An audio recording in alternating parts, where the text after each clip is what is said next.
Welcome to Mrs. G's Story Time. We are reading Harold St. John by Patricia St. John with permission of Ten of Those Publishing Company.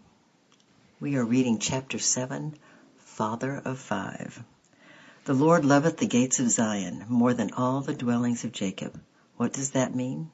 It means that while He loves your home, don't make any mistakes about that, He loves your house and wants you to devote it to God. There is one thing He loves more, and that is His own house and His interest on earth. So remember that in your thinking you always give first place to the house of God and next to your own house.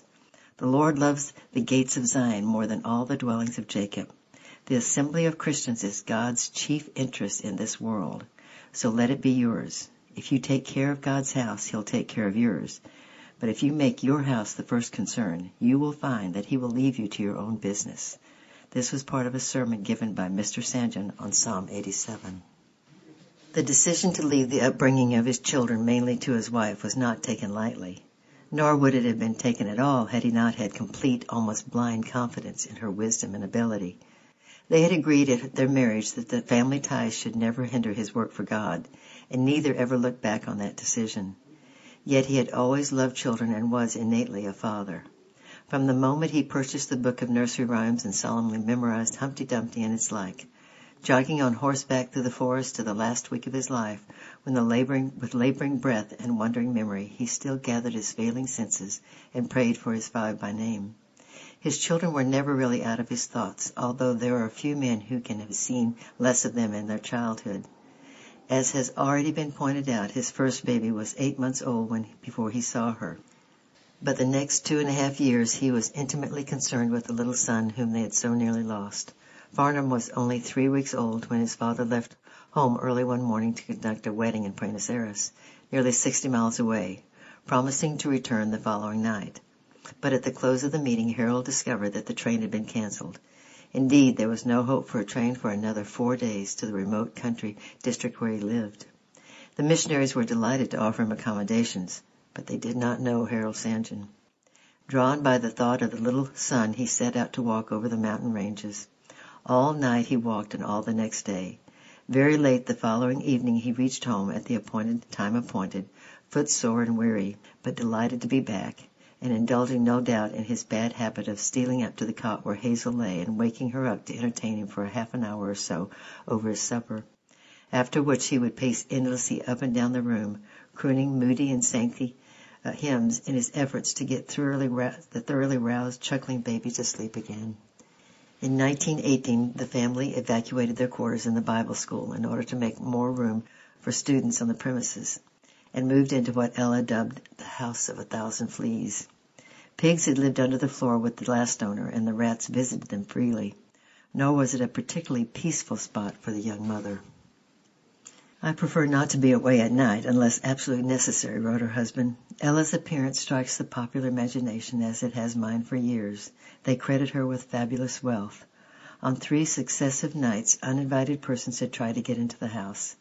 Nevertheless, it was roomy and airy, and perhaps no little home has ever been more beloved by its owners or held dearer memories.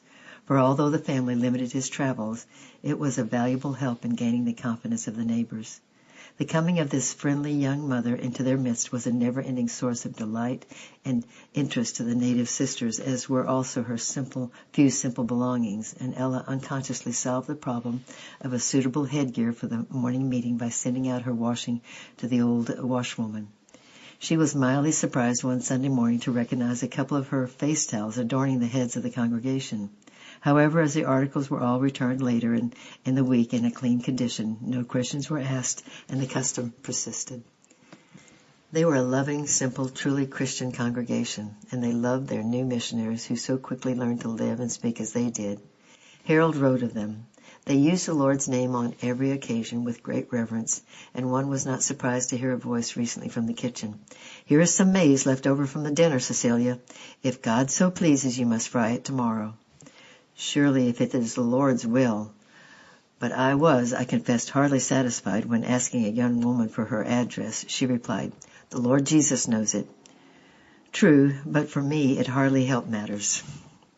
Little Paquita, as they called Hazel, played barefoot with her Brazilian friends and spoke their language and became almost as brown as they were. But baby Nana did not thrive. He became ill with lingering dysentery, complicated by abscesses in his ears. He lay very quiet in his cot, too weak to move except to raise one skinny arm to his mother's face and blow small, pitiful kisses. Careful feeding and nursing seemed of no avail, and the nearest doctor was miles away and refused to come for any money. So with the simple medical knowledge they possessed, the parents did what they could and prayed almost unceasingly beside the cot, and the crisis passed. And when he was slightly stronger, they decided to risk carrying the baby to the doctor. We have an account of that sad journey written at the time by the mother. It is written for children, but it gives a clear description of the land in which they lived. A visit to the doctor. He is very pale, the little English baby, thought cold black Dinah, as she watched him carried past the door of her hut in his father's arms. The baby nodded gravely to black Diana and then watched the tiny white children which were playing at her feet. It was dawn, and the pastoral flowers lay drenched in deep dew, while the spider webs glistened like silver sheets. Baby was now just strong enough to be carried very gently the 15 kilometers to the nearest doctor. The baby lived in a remote valley in the mountains, where the roads were sandy tracks and winding paths with an occasional farm or hut made of mud and sticks. Baby never remembered having left the valley before. It was a great adventure, and his big gray eyes looked out wonderingly from under the long dark eyelashes as he leaned over his father's shoulder. He felt no fear. Was he not in the strongest, tenderest arms in the world, and was not his mother just behind him on horseback? But there was a great many things to see, and he had no intention of sleeping. He watched the sunlight creeping down the mountainsides, chasing away the shadows as it came steadily on, till all the world seemed bathed in the glorious flood of light. Daddy and he began to feel very hot, even under the shady hats and the sunshade. The baby lived in Brazil and was not used to going out in the sun. Swarms of butterflies came out and danced and flitted about the flowers. Across the valley a soft brown oven bird was calling to his mate, and a praying mantis beetle stood erect on a low rock, as if to give thanks for the beauty of the dawn. Presently the little town came into sight, far below them, with a river foaming over the boulders in a mass of little cascades. An old wrinkled woman was washing clothes in the river, and she came out as they passed. What a good husband! And Mother smiled and called back, yes, the best in the world. And so after 4 hours they reached the doctor's house. Baby sat on the white table and played with the compass and watch his father gave him, while the strange man pulled him about and put queer things to his back and chest and throat and ears. After it was all over, he offered a wee, thin hand to the doctor as if the acknowledgment of his attentions. Before he left, a very old Brazilian woman offered to heat his milk and took him and Mummy into the bedroom and showed them her saints and her pictures. She loved San Sebastian best. He is my Jesus, she explained. She and Mummy had a long talk while Baby lay and rested on her bed, and the old Candida was very pleased to have a New Testament of which she had heard, but which she had never seen. When they set out for home, everything had changed. The air that had that strange stillness only felt in the late afternoon. Children and babies, tired out from play, leaned against the walls of the huts. A very fat one of 2, clad only by a rosary, lulled in the tiny chair with the air of a duchess. They went as fast as they could, for darkness would overtake them suddenly. Gradually the sky lit up with rosy clouds which changed to pale pinks, and soon the short twilight was over.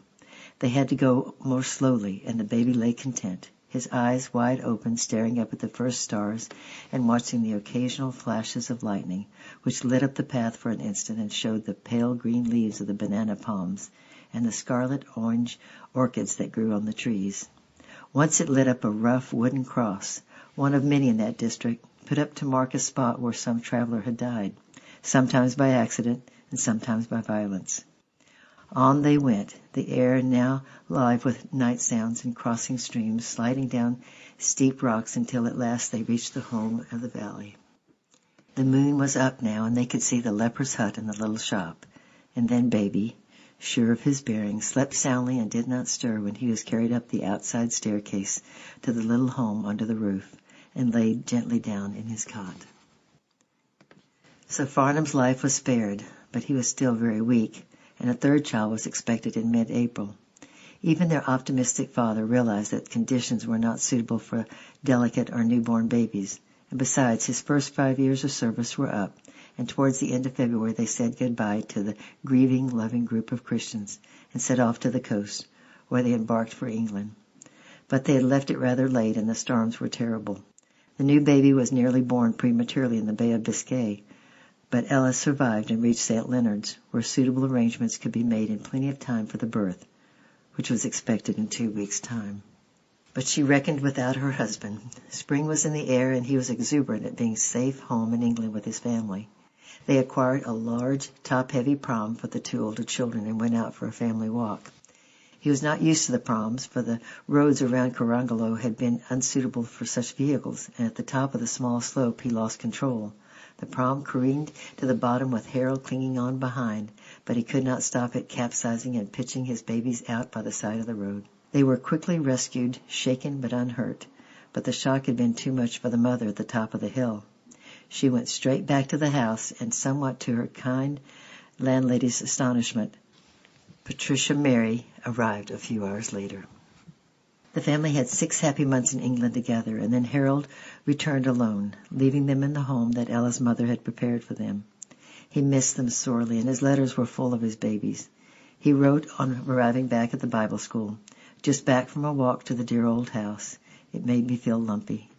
I got right down under the house and imagined wee Puck in there playing. As I passed Leonardo's, he called me in to see his baby, 8 months, very ill, and since then Bea and I have been off and on fighting for its life. I was looking at the skinny gray scalp yesterday and thinking of Tet, the 3rd child, as I always see her fat and bolting in woolly trousers, hanging on to the cot rail, laughing all over her face and quite indifferent to her daddy's going away. A very picture of a baby.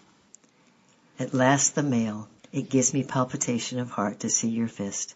How darling of Farnham to take my photo to bed. I can just see the lamb in his dear nightie and his exquisite brown eyes. I am sending Paquita a birthday letter written on her 4th birthday. She's our special first, dearest baby. You are wonderfully near always, and I often look up and sort of expect you to come in with the babies. Tell me lots about them. They strike the native fancy hugely. Everybody loves the photos, especially of baby. So pert and fat and abundant looking. Kiss each little scrap of the back of its neck. Isn't it awful I don't see Ted at this stage? I feel so pleased about her tooth. She's a prize baby. I delight in every detail. You make me see the nursery and each baby clearly, one by one. It's half the battle to see them in your writing. Wouldn't it be beautiful to give Puck to Zayana work and perhaps the old gentleman to Africa? The old gentleman reached Africa, and Puck, as a principal of the British Lebanese Mission Training College for the girls Beirut, has helped to open the door of many an Eastern home to the light of Christianity and education. For the seeds of missionary work were planted many years before by the lonely father in the Brazilian forest, and the mother who, inspired by a talk on the last chapter of Leviticus on things devoted to the Lord, stood up at a Japanese evangelical band meeting where those who wanted to make an act of complete dedication were asked to rise. She very simply offered her 3 eldest, for the 2 youngest were not yet born, for the foreign field if God should so lead them, and the offering was accepted, for that was the attitude of those parents from beginning to end. Their children were gifts to be brought up for God's service and to be given back to God as completely and unreservedly as possible. That to them was the underlying practical meaning of Psalm 84:3. The altar is the only safe resting place for the heart's dearest affections, only completely yielded as they are completely safe. And while no children could have felt more loved and cared for, they knew instinctively that they were not the center of the home, nor the first in their father's affections. And in this knowledge there was a kind of peace. To know oneself the center and end of one's parents' existence may carry a certain responsibility too heavy and clinging for a dutiful child to bear. They knew without ever being told that the claims of God and His work would always be put first, and there were certain limits of conduct beyond which they might never outwardly trespass, certain times and certain claims on attention of which they must never presume. It may sound a bit of a strain, but it was not so. It was an atmosphere difficult to describe, but he unconsciously described it himself when speaking imaginatively in the later years of the sojourning of the Ark in the house of the Obed Edom. Now it is a very serious thing to bring the Ark of the Covenant into the center. A man was smitten to death, and the ark was swept aside into the house of the Edomite, and it stays there for 3 months. You can imagine the woman's fear, the mother with about 7 or 8 children, for there was a terrible blood-stained box, and the man who touched it fell dead. And here she is, shut up in her cottage with her children, and she says, how can I ever prevent their touching the ark? But as usual happens, all her fears turn out to be mistakes, and the blessing descended on that house so that everyone was talking about it. There's a place where Christ is absolutely center, and such a change has come over those Edomite children. They are so easy to manage, and the house runs as if on oiled wheels. What has happened? Christ has got his place. I'm going to stop right here and then make this part 1, and then tomorrow we'll have part 2 of this chapter. It's a really longer chapter than normal, so I love you. I'm praying for you, and we'll see you tomorrow with part 2 of chapter 7. Bye-bye.